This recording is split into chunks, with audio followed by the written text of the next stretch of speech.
코로나19 사태 이후 지난달 우리나라에 온 입국자가 지난해 같은 기간 대비 92% 감소한 것으로 나타났습니다. 정부는 이달부터 입국한 모든 외국인에 대해 활동범위 제한 조치를 시행해 자가격리 수칙을 어긴 외국인을 처벌할 수 있게 됐습니다. 홍석우 기자가 보도합니다. 지난달 1일부터 이달 1일까지 우리나라를 찾은 전체 입국자 수는 34만 4,390명. 지난해 같은 기간에 비해 92% 감소한 것으로 나타났습니다. 입국자 중 75%는 우리 국민인 것으로 집계됐습니다. 출발지별로 봤을 때 중국에서 입국한 사람은 지난해 같은 기간 87만 5,034명에서 올해 2만 4,912명으로 97% 감소했습니다. 또 미국과 유럽에서 온 입국자도 전년 대비 각각 58%, 71% 감소했습니다. 국내 입국자에 대한 전면적 자가격리 조치가 시행된 이후 어제 처음으로 입국자 수가 6,000명 아래로 떨어졌습니다.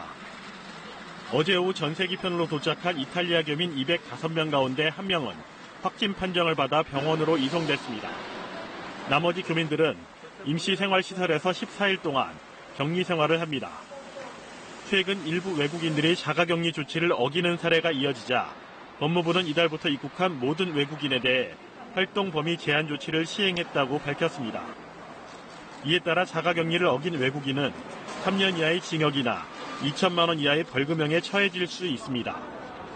외국인에 대한 활동 범위 제한 조치가 시행된 건 이번이 처음으로 법무부는 코로나19의 해외 유입을 막기 위해 이 같은 결정을 내렸다고 설명했습니다.